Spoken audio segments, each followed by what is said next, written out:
conférence qui est très particulière, qui est très belle, dont je vous dis de suite, bien sûr, qui peut bouleverser vos croyances un petit peu.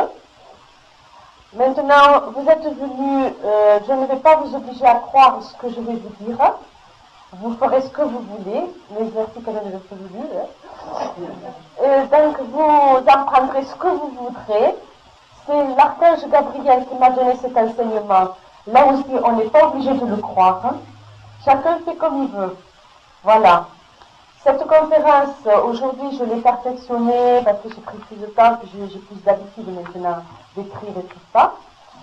Mais elle se trouve dans le premier livre. Les grandes règles en général sont dans le premier livre. Donc, je vais commencer. Je ne suis pas quelqu'un d'extraordinaire. J'aimerais bien, mais non. Donc, c'est pas parce que je vais vous dire toutes ces choses que je me prends pour quelqu'un de supérieur, loin de là. Et les gens qui me connaissent, ils savent très bien que j'ai de très belles qualités. Et que j'ai de très vilains défauts. Voilà. Ça dit, voilà, parce que je ne voudrais pas que vous pensiez, voilà, que je suis quelqu'un de supérieur. Donc, pour parler de l'enfance de Jésus, on est obligé de parler des Esséniens. En 1983, peut-être 1986, je ne me souviens plus de la date, quand il m'a donné cet enseignement, je n'ai pas tout compris. Je n'avais jamais entendu parler des Esséniens. À l'époque, il m'avait certifié qu'on entendrait parler des Esséniens à un moment donné, qu'il avait été découvert des rouleaux à la mer Morte, et que dans ces rouleaux, il y avait déjà des connaissances sur les Esséniens, qui étaient le vrai peuple de Jésus. Que toutes les églises de notre monde, toutes les religions terrestres, avaient une part de ces rouleaux. Que certains ne voulaient pas tout dévoiler pour l'instant, mais que de toute façon, ce n'était pas bien grave pour le ciel, car le ciel, quand il décide quelque chose, ça se fait. Et qu'au temps futur, on en saurait davantage sur ces rouleaux. Bon, voilà, à l'époque, on m'avait parlé de ça, je n'étais pas au courant, je n'avais jamais entendu parler des Esséniens, je ne savais pas qui étaient les Esséniens, donc si vous voulez, donc je n'avais jamais entendu parler. Quelques années bien après, j'ai entendu à la télévision un prêtre qui parlait de ces fameux rouleaux, un prêtre de l'Église catholique, qui parlait de ces fameux rouleaux et qui disait qu'au Vatican, ils en avaient et qu'ils étudiaient. Et que dans ces rouleaux, il a prononcé le mot d'Essénien. Il a dit que Jean le Baptiste donc, faisait partie des Esséniens. Mais bon, il faisait très attention à ce qu'il disait. Et donc, j'ai revu votre émission. Cette fois, c'était des archéologues qui parlaient de ces fameux rouleaux, qui parlaient des Esséniens, et qui parlaient donc que dans ces rouleaux-là, il y avait un enfant qu'on avait appelé Joseph, et qui avait une vie particulière, et que cet enfant pourrait être Jésus. Bon, vous voyez, on commence quand même à en parler. Donc voilà. Donc moi, je vais vous dire ce que l'on m'a dit, et vous en ferez ce que vous voudrez. On commence donc par des attentes, parce que les Esséniens sont des descendants des attentes, comme d'ailleurs nous tous. Avertis par les anges des grandes pluies qui allaient inonder le monde, la grande armée blanche de la civilisation atlantéenne, gouvernée par des initiés, suivie d'une partie du peuple qui sont marqués de l'étoile sur le front.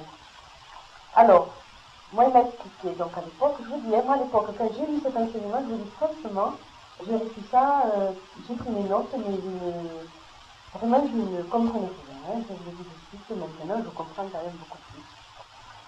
Il faut savoir que quand vous développez votre spiritualité, quand vous développez vraiment votre spiritualité, je répète, pas, comme je vous l'ai dit dans les réunions, par la prière ou par des méditations de toutes sortes. Votre vraie spiritualité, c'est le jour quand vous agissez dans votre journée. C'est ça qui est le vrai chemin spirituel que vous avez choisi de vivre sur Terre avant de venir.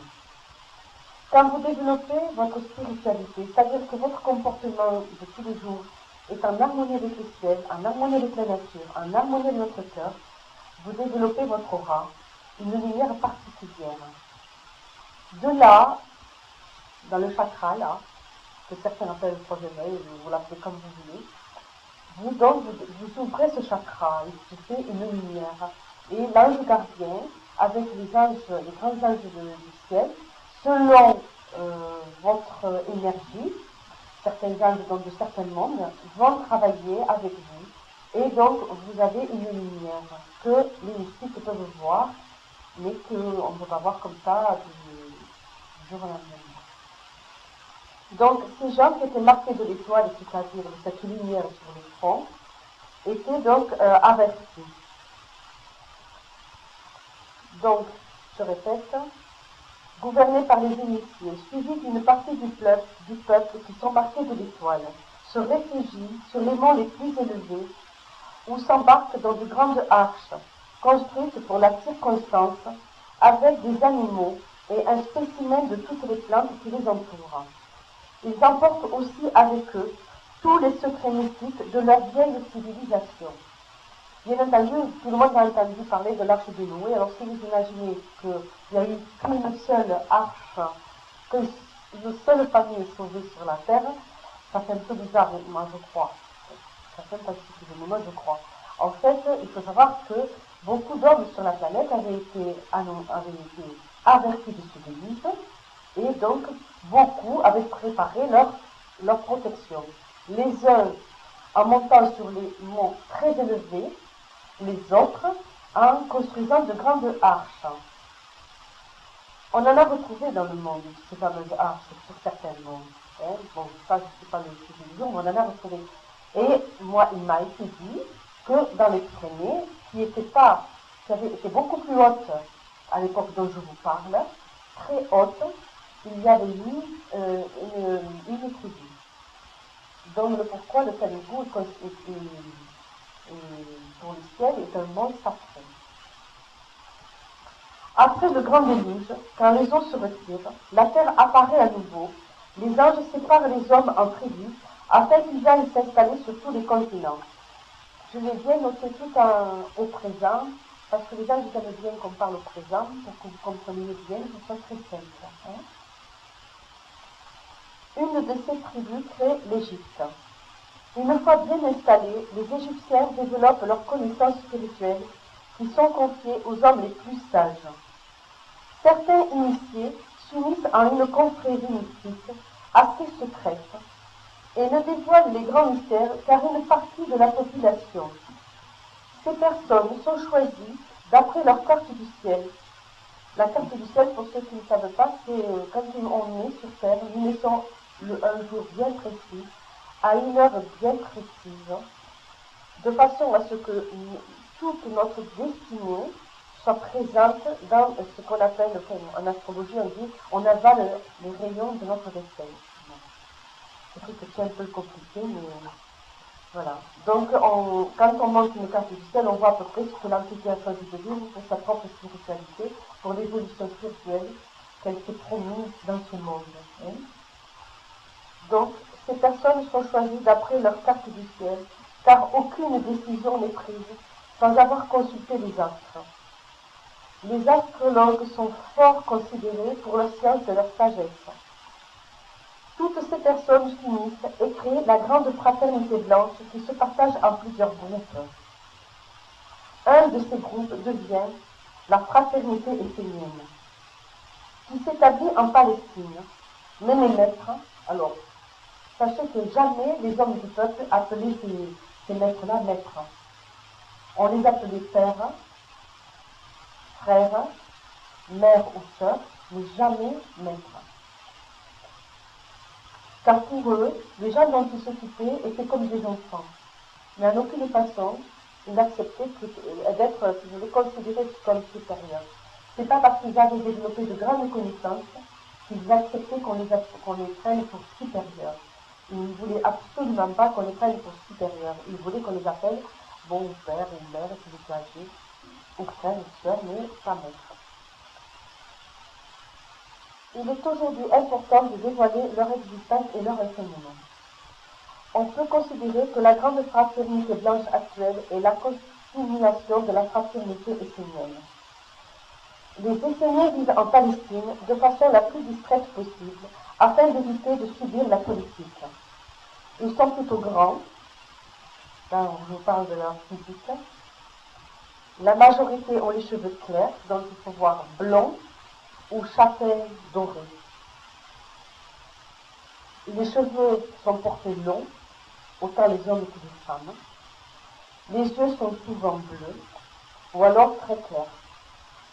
Tous portent une longue tunique, tissée de laine blanc, et des sandales, faites de semelles de bois et tressées de cordelettes, en chantre.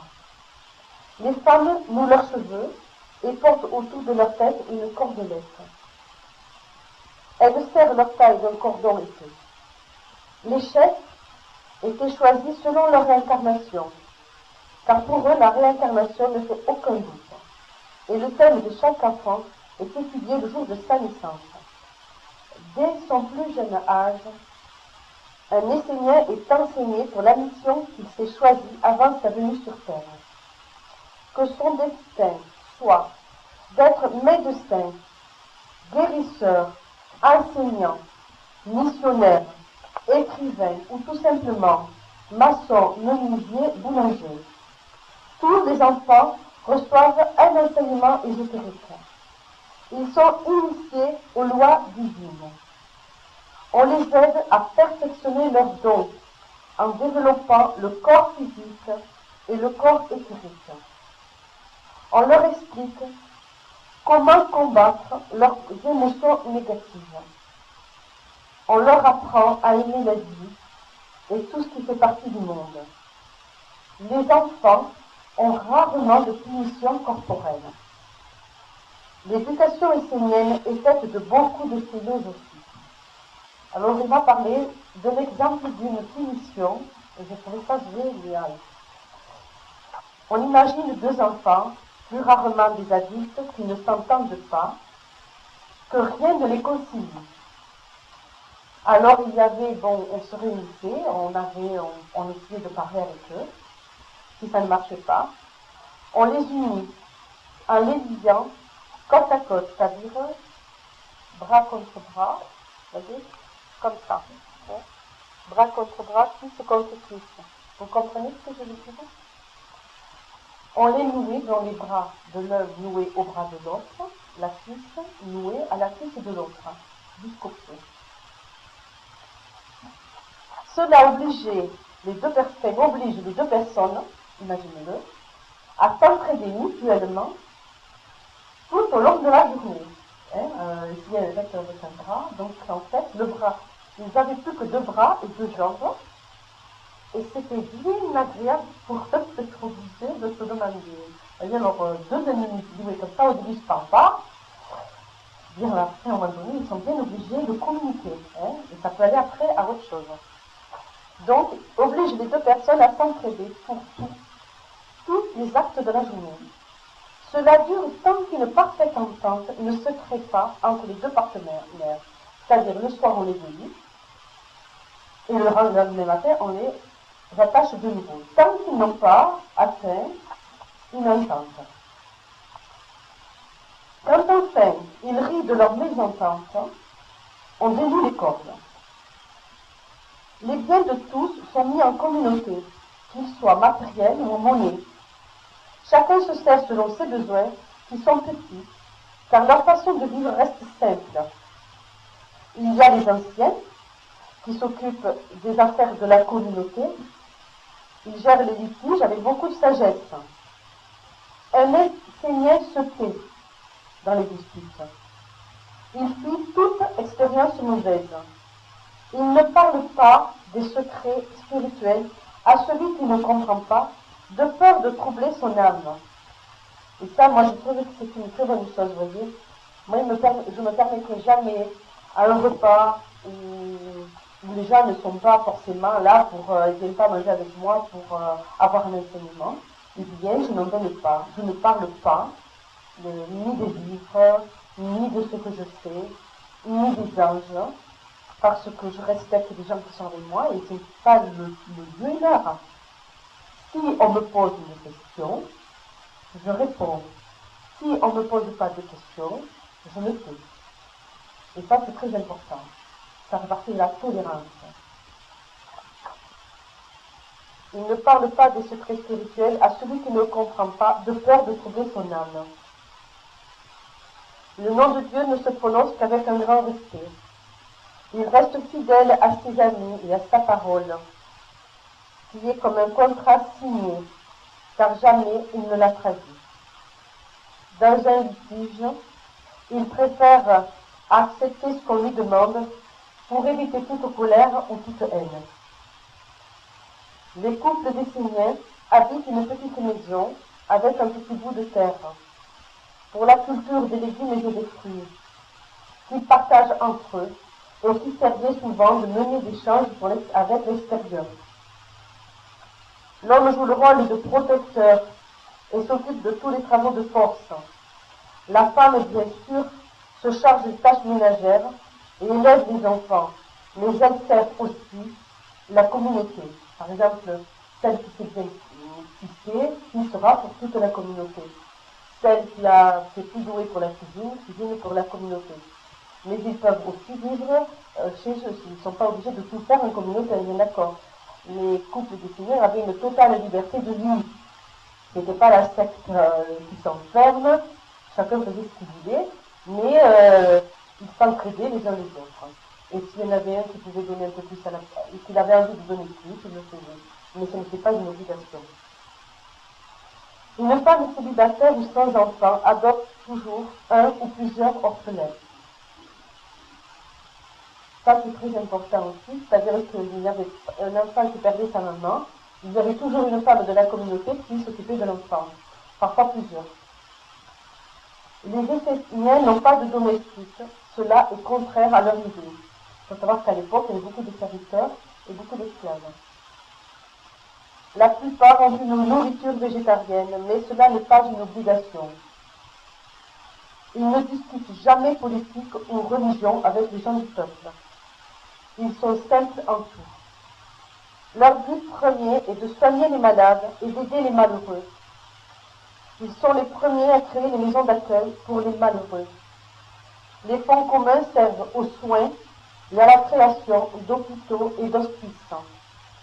Le plus souvent, ces endroits sont creusés dans les collines ou la montagne.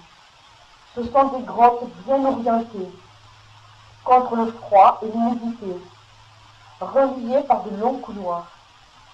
Jamais un Essénien ne fait un travail destructif comme boucher ou armurier. Les artisans étaient au service de chacun. L'entraide était très importante. Beaucoup d'entre eux sont de grands astrologues, de grands médecins, de grands guérisseurs, car ils possèdent les secrets spirituels, ils comprennent la force de la pensée. Écoutez bien parce que vous savez, comme je vous expliquais, qu'avec la pensée, nous créons notre futur. Donc nous sommes responsables de tout ce qui se passe dans notre monde. Ils unissent les sciences matérielles avec les sciences spirituelles, ce qui leur offre de merveilleuses possibilités. C'est ce qui va se passer dans l'ère du Verseau. Ça commence au jour d'aujourd'hui. Au jour d'aujourd'hui, beaucoup de médecins se penchent sur des médecines parallèles. Hein.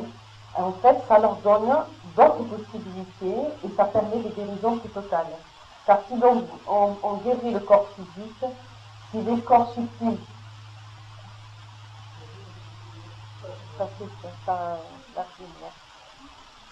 si vous voulez, les corps subtils sont encore atteints par une certaine souffrance morale, et bien on retourne dans le temps, dans la maladie.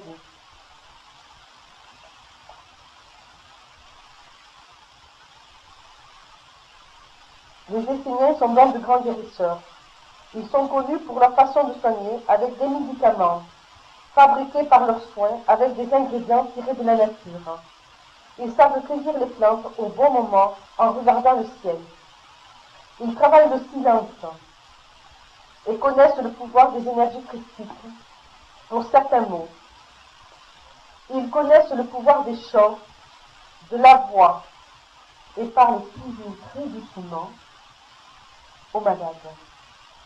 Ils se servent des plantes, des sons, des couleurs, d'imposition des mains et de traitements psychiques. Ils ont plaisir à perfectionner leurs connaissances afin de soigner les malades aussi bien leur corps physique que leur corps subtil. Ils ont aussi le don de lire les auras. Leur nom est peu connu du peuple. On les appelle les hommes blancs à cause de leur robe tissée de lin blanc. Aujourd'hui encore, c'est pourquoi les personnels soignants sont généralement habillés de blanc. C'est en mémoire des Esséniens. Les Esséniens sont considérés comme une secte étrange dont on parle beaucoup. Leur simplicité agace souvent, mais étant donné le bien qu'ils font, on les respecte. Leurs lois sont incomprises et souvent discutées. Ils ne font pas partie de la religion juive, ils attendent la venue du grand avatar. Voici l'asserment. Je serai simple, modeste, j'essaierai d'être juste et bon envers toutes choses et créatures de Dieu. Je porterai secours à tous qui souffrent. Je détesterai tout ce qui est mal. Je ne profiterai jamais du pouvoir que je pourrais avoir. Je ne montrerai pas mes connaissances pour me rendre supérieur à mes frères qui ne savent pas. Je détesterai le mensonge, la vérité sera ma loi. Je protégerai et garderai précieusement les secrets de mes pères. À cette époque, la Palestine est peuplée par des gens de plusieurs pays. Les religions y sont nombreuses, mais celle qui domine est la religion juive. Les Juifs sont très fiers. Ils occupent les meilleures positions. Ils sont sûrs d'être les seuls à détenir la vérité. Ils se sentent dans l'humiliation depuis l'invasion romaine. Ils espèrent à la venue d'un Messie qui les sortirait des griffes des Romains. On se trouve à la fin de la civilisation du Bélier, la morale est au plus bas. Intrigue, vice, corruption, crime. Ça m'interpelle. Nous sommes à la fin de la civilisation du poisson. Je ne sais pas, mais bon, je trouve que c'est un peu ça aussi. On est en plein conflit politique et religieux entre pharisiens, sadducéens et les Romains. Les pauvres subissent le joug des lois romaines et des pressions religieuses. Ils sont malheureux et n'ont aucune liberté. Ils attendent le roi qui viendrait les délivrer, car dans tous les écrits religieux, une phrase domine. Il parle dans tous les écrits, dans toutes les religions, il y avait une phrase qui dominait. Parmi tes frères, naîtra le Fils de l'homme. Et cette phrase, tout le monde l'a fait sienne. Alors tout le monde a pensé que les frères, ça voulait dire dans leur même idée religieuse et politique. Ça ne voulait pas dire ça. Parmi tes frères, c'est-à-dire parmi les hommes, naîtra le Fils de l'homme. Oui. Il y a dans les grands temples esséniens, alors là maintenant nous allons rentrer, nous allons faire connaissance avec les parents de Jésus. Car il fallait que les parents sur la terre. Il y a dans les grands temples esséniens des jeunes filles, bien sûr vierges, qui pour un certain temps s'occupent de l'organisation. Pour un certain temps parce qu'elles n'étaient pas prisonnières. Elles n'étaient pas là pour rester vierges et prisonnières toute leur vie. Elles étaient là pour un temps. Le temps qu'elles avaient choisi de faire. Ni plus, ni moins. Elles sont aimées et respectées.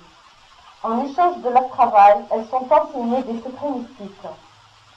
Un homme du nom de Joachim occupe une grande place parmi les sages. Son épouse, Anne, comme lui, avait annoncé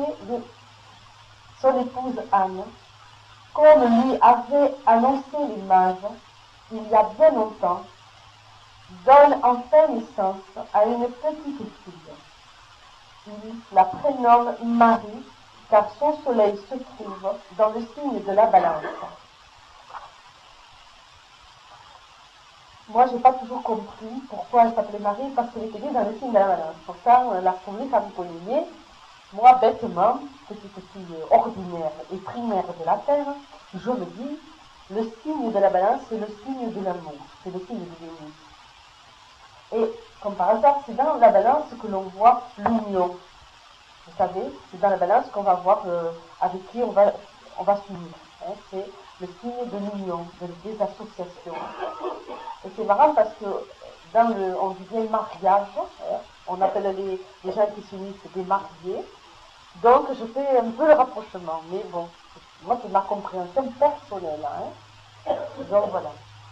Marie va leur dire amour, sûrement.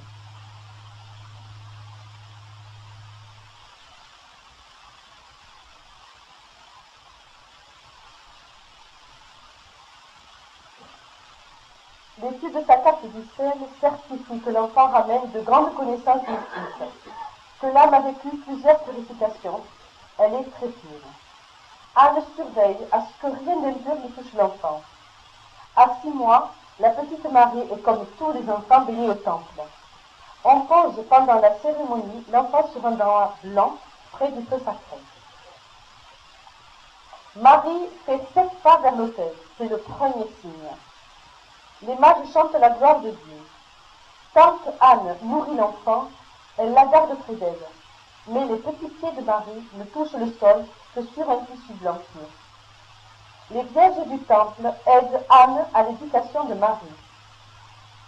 À 1 an, elle reçoit le baptême par les grands sages de la fraternité. Ils la choisissent pour être la colombe du temple. À 2 ans, elle étonne tout le monde par son intellect très développé et sa grande sagesse. À 7 ans, elle demande la permission de vivre au temple. Pendant une cérémonie secrète, alors c'est là que vous croirez ce que vous voulez. Hein?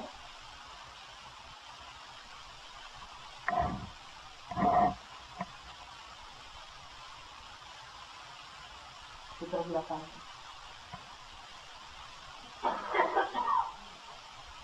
À 7 ans, voilà. Pendant une cérémonie secrète, un ange apparaît et donne une nourriture céleste à l'enfant, puis le mane. Il prie les sages de ne pas nourrir Marie avec de la nourriture terrestre, car, dit-il, le Père a une mission importante pour elle. Malgré tous ces secrets, on élève Marie comme toutes les petites filles esséniennes, sans aucun privilège. À 12 ans, comme le veut la coutume, on prépare une réunion pour choisir, toujours en tenant compte des âges, qui doit être désigné pour fiancé.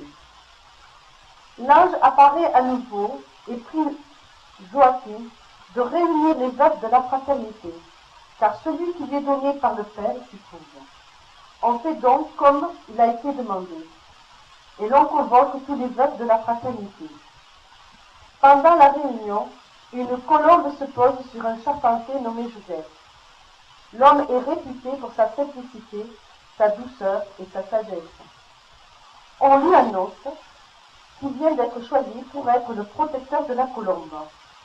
Il est très contrarié. Mais alors, pas du tout content, notre Joseph. Et non. Il se sent bien trop vieux, il est veuf, à charge de 2 fils, et Marie est bien trop jeune. Mais devant l'autorité des mages, il se plie et prend Marie sous sa protection.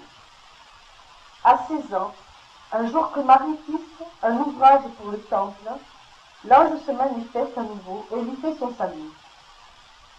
Marie, j'ai un message de joie pour toi, petite colombe, Vierge sainte. Tu as la faveur du Très-Haut. Bénie sois-tu d'entre toutes les femmes, d'entre tous tes frères. Tu donneras naissance au Verbe de Dieu. Il s'appellera Jésus. Béni sera le fruit de tes entrailles. Marie s'incline. Comment puis-je donner naissance au Verbe de Dieu? Je ne suis pas mariée et je ne connais point l'homme. L'ange parle à nouveau et dit, tu ne concevras pas comme les mères de la terre, mais tu porteras comme toutes les mères. Le Verbe de Dieu soufflera sur la semence de l'homme. En toi, par son pouvoir, tu seras sainte, et la semence sera divine et purifiée. Marie, à genoux, répond à l'ange sans vraiment comprendre. Je suis la servante du Seigneur, qu'il en soit fait selon sa volonté. Le lendemain, elle raconte la vision au plus ancien prêtre du temple. Il la bénit et lui dit, c'est le seul qui sera au courant. C'était un très vieux monsieur, il m'a dit très âgé. Tu seras béni par toutes les générations jusqu'à la fin des temps. Mais dans cette vie, ton cœur sera transpercé, car on refusera la réalité. Tu pleureras des larmes amères, puis on chantera tes louanges jusqu'à la fin du temps. Le grand prince s'incline et dit, je peux mourir en paix puisque j'ai vu la mère du sauveur du monde. À ce moment-là, Joseph ne se trouve pas chez lui, car pour son métier, il est souvent en déplacement. Une nuit où toutes les constellations sont en harmonie, l'ange de Dieu se rend près de Joseph endormi pour souffler sur la semence et la dématérialiser, la rendre à l'état divin. Elle est ensuite soufflée en Marie pendant son sommeil. Il fallait une semence d'un corps physique pour qu'il ait un corps physique.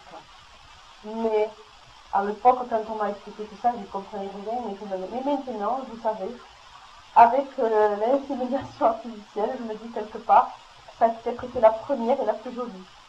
Mais bon, chacun pense ce qu'il veut. Pour souffler sur sa semence et la dématérialiser, la rendre à l'état divin. Elle est ensuite soufflée en Marie pendant son sommeil. La semence redevient matière, la fécondation est faite, par la puissance du grand amour. 2 mois après l'événement, Joseph, ignorant du merveilleux dont il a été l'instrument, rentre chez lui. Marie s'empresse de le mettre au courant de son état. Il est douloureusement contrarié et se sent fautif. Il se reproche de ne pas avoir su la protéger du péché.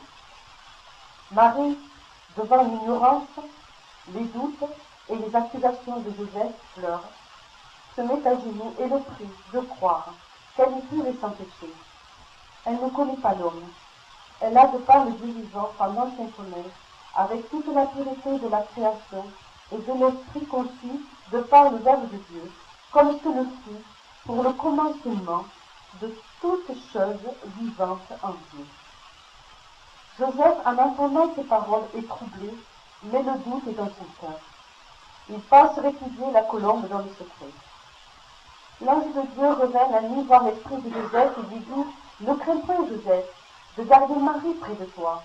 Son âme et son corps sont purs, elle a conçu par l'Esprit Saint. Elle aura un fils, et les anges du ciel sont déjà au fait. Il s'appellera Jésus, car en lui est le Saint-Esprit du Verbe de Dieu. Les parents de Jésus se trouvent en Galilée, c'est pourquoi on le surnommera plus tard le Galiléen. Le surnom de Nazaréen est donné par les Juifs à tout homme ne faisant pas partie de leur religion. Les premiers chrétiens sont appelés Nazaréens. La petite ville de Nazareth existera bien après la naissance du Seigneur. Des membres de la fraternité essénienne voient la grossesse de Marie et convoquent le couple au temple. Devant le récit qu'ils font, les mages décident de leur faire passer l'épreuve de l'aura. On leur fait boire un liquide spécifique qui souligne autour de ceux qui l'absorbent une lumière selon la couleur. On sait s'il y a péché ou pas. L'aura, bien sûr, du couple est d'une blancheur éclatante. Les mages déclarent que si Dieu ne fait pas ressortir la preuve du péché, ce n'est pas à eux de juger. Ils sont annoncés purs, mais dans le petit peuple, beaucoup ne les croient pas et sont en colère. Une nuit où les étoiles des cieux sont alignées, où Jupiter et Vénus brillent de 1000 feux, et ça, il y a eu des recherches de fait pour savoir à peu près quand est-ce. Ça, c'est des scientifiques qui l'ont fait. Beaucoup de scientifiques à la NASA, et ont recherché, ils ont essayé de retrouver l'époque à peu près, pour savoir s'il y avait une étoile qui était née ou quelque chose comme ça. Et par contre, il a été découvert qu'à un moment donné, donc à peu près à l'époque où était la naissance de Jésus, il y avait eu dans le ciel une constellation très importante, une série de planètes s'étaient alignées, et Jupiter et Vénus étaient très proches. En conjonction, on appelle en conjonction deux planètes qui sont presque, qui se touchent, qui sont très très très l'une de l'autre. Et donc, avec les lumières du soleil, avait brillé comme jamais on avait vu, donc ça représentait une étoile resplendissante dans laquelle tous les hommes ont pu voir quelque chose de très très très brillant dans le ciel. Là, je m'ai dit que c'était donc cette conjonction de Jupiter et de Vénus. La naissance est annoncée dans les camps. Alors, je répète. Une nuit où les étoiles des cieux sont alignées, où Jupiter et Vénus brillent de mille feux, la naissance est annoncée dans les campagnes. Beaucoup témoignent d'apparitions angéliques. L'enfant naît à Bethléem, dans une des grottes esséniennes d'un hospice. Ce soir-là, les chambres sont toutes occupées. On leur offre la grotte qui sert de table. Une femme aide Marie sans croire du tout à son histoire. L'heure arrive. Il y a un grand silence. Joseph reconnaît là le signe du Père. Une lumière éclatante se place au-dessus de Marie. Elle l'enveloppe d'une grande blancheur. Quand elle disparaît, se trouve près de la mère l'enfant merveilleux. Et là, il m'a dit d'insister sur ça. Il m'a dit de vous le dire comme ça. Alors je vous le dis. Il m'a dit qu'il est très très là, je vous le dis. Si vous ressentez quelque chose dans votre cœur, tant mieux. De cela, moi, l'ange du Seigneur, je rends témoignage encore aujourd'hui aux hommes de la terre. Par la Vierge pure à l'esprit humble, vint le Fils de Dieu, conçu par le Verbe de Dieu. Il a dit, reprends la lecture. Toi, Joseph, garde le silence. Si l'on t'accuse d'avoir souillé une des vierges du temple, car cela sera su le moment venu. Le 6e jour, 3 mages de pays lointains se présentent à Joseph. Si vous vous posez la question si j'étais des astronautes, ça me fait. Nous venons adorer le roi annoncé par les étoiles. Joseph répond.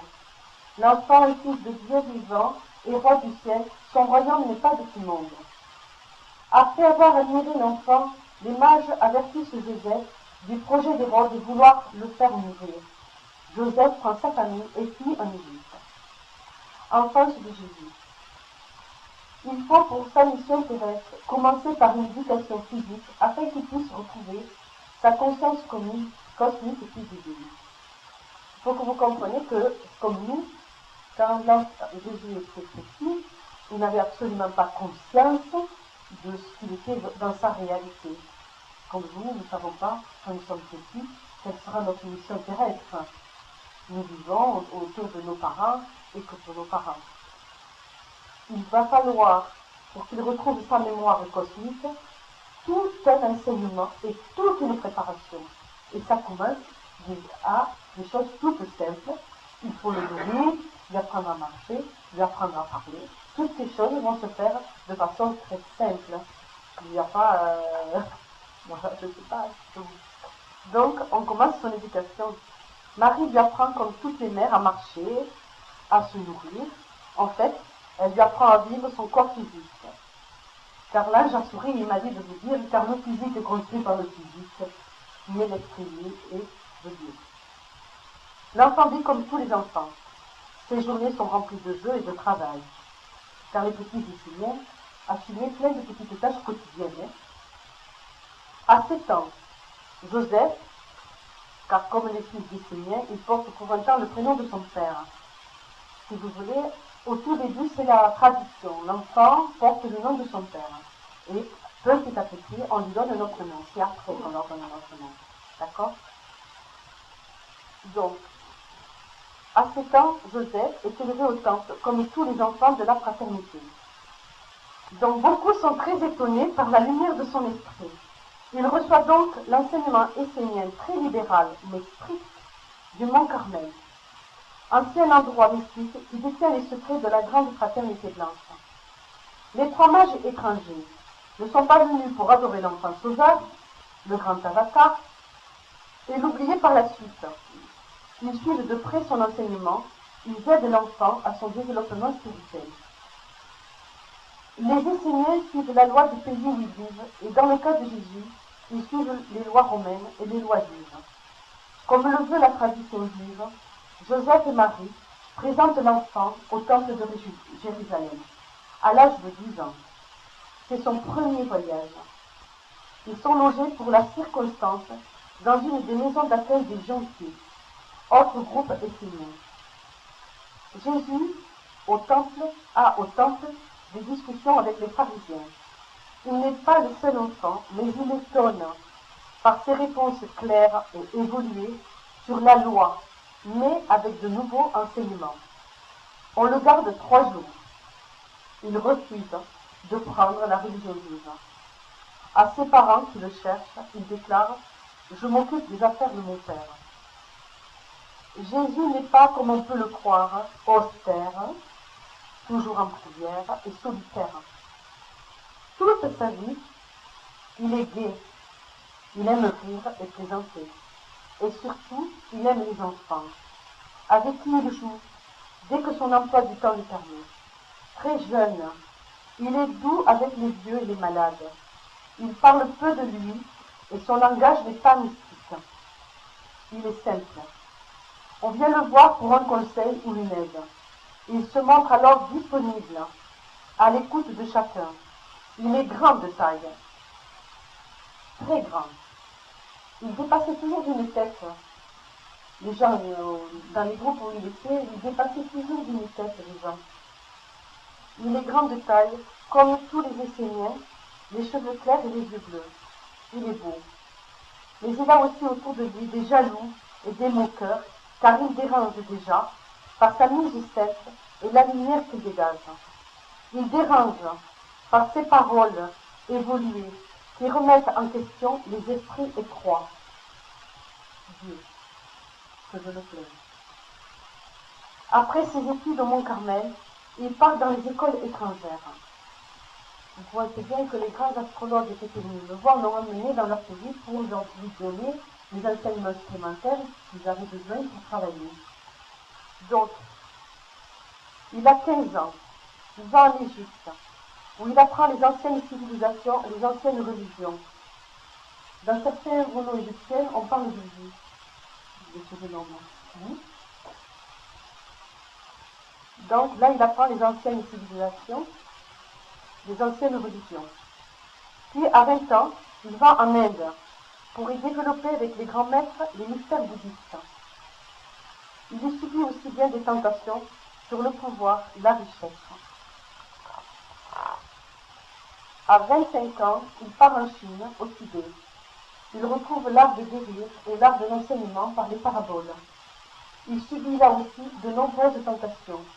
On lui offre, à cause de son intelligence, de ses pouvoirs, la possibilité de vivre comme un roi et de connaître une grande gloire. Il refuse et de ce fait, il doit combattre la trahison, la jalousie et la perfidie.